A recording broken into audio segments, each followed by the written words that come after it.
Hello, United Kingdom. I've got a couple of snips for the United Kingdom. This isn't in the ideas series, but everything obviously is pertinent to it. What we've got here in the first one is real wages, as in adjusted for inflation, and on the vertical axis, wage growth, real. Adjusted for inflation, percentages either go up or down. They go up as a percentage or down as a percentage, adjusted for inflation. Going back to 1964, first one that goes down is 1967. We won't worry about that one. Let's kick into 1973 and the 70s. Oil price shock, and it was all a bit shocking, the whole thing. Real wage growth went negative, which is a very bad thing. It means you're falling behind. So in 73, 75, lots in 77, 79 and 81, that was a double dip recession, and that was a horrid time. That was the time that I was working for the first time, and as I've just noted to Richard, I think my first weekly wage was around about £12 a week. Yeah, £12 a week. So when you get these real wage growths for years and years and years after that, mine first one would have been 1975, one of those dip downs. But after the 81 recession, we've got the 91 recession where it just tips down. The 1995, it wasn't a recession, it was just a bit of a tip down there. But otherwise, there has always been about 3% real wage growth all across there. So it's taken my about £12 a week now up to £200 a week. Up until 2007, of course, where it went down, and then they realised they'd made a dreadful mistake after the recession and said, whoa, no, look, put the wages back up again. But now they've been down since 2009 in negative territory all through 10, 11 and during 12. Real wage growth is down in the UK. People will start to be struggling for various reasons because of this. And I won't go into the various reasons because this was meant to be a short one. And if I start the various reasons, we'll be here for a long time. So we'll go on to this. Is from the British Bankers Association. Now, the trouble with an awful lot of UK statistics, I note, is that they are always there when they put their graphs, charts up. They're normally short term. I like them like that last one that go back to 1960, 70 or something like that. And you can really get a good visual on what's going on. But if you notice ONS figures, Bank of England figures, these BBA figures, they're generally, when they're presented, they only go back 3-4 years.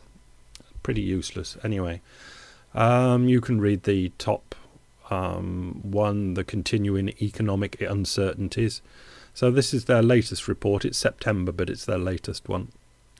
The thing to note, probably most important for English people, British people, UK-ish people, that seem to be mortgage mad, is the red line in the graph there. Mortgages from all the way back to 2009. Long-term chart here, but you can see it's down and down and down. These are mortgage growth. Unsecured lending is negative. It has been ever since 2009, and non-financial companies lending to small and medium enterprises is negative and has been since 2009. And it would be very interesting to see this go back to 1984, but they don't do that. Okay, there's a blue one that goes up, which is personal deposits.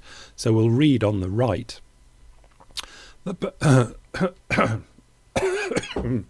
Very excuse me. The bank's net mortgage lending grew by 0.5% in the year to September. In the year, 0.5%, bugger all, I think it's called in the UK. The outstanding level of unsecured borrowing from the banks has contracted by 2.5% over the year till September. Within that, credit card lending rose 4.8%, so it is a contraction of 7.7% in other loans and advances, which drives the overall decline. Not much money going out of the door. And this is all my money supply thing that I keep going on about. Cash ISAs, for other people listening, that's a government-invented savings scheme for the people of the UK.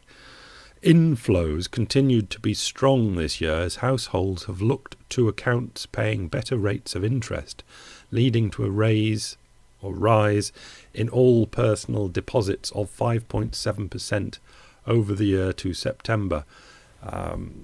Basically, you can see the red line coming down towards zero. The other two, which are outgoings, lendings, borrowings, going are already negative. The blue line is the only one that's going up, and that's personal deposits. Basically, the UK people are putting more money into banks than are taking out of banks. But note that like ISA savings, it's not like saving using it at Asda. That's a supermarket. If you spend it at Asda, then it circulates around the economy. If you put it in a cash ISA, it goes into the bank and they will invest it probably in government bonds or something like that. And here's the question. That was just a nice little one for the UK, but here's the question, and it's a just two verys. It's a very, very advanced question. So see if you're up to it. Why, besides that, these are definite investment schemes, the ISA and things like that. Those are real. They're really on the side pension schemes.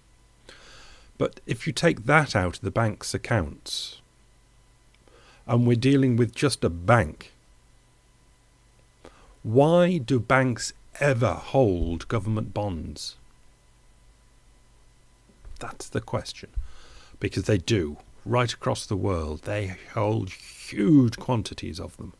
But why are banks in the government bond business? Not the primary dealers.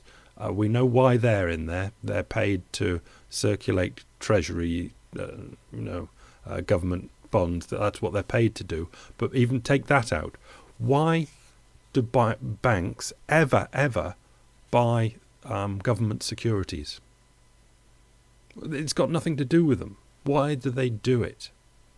On their asset side, why is it normally chock full of government securities?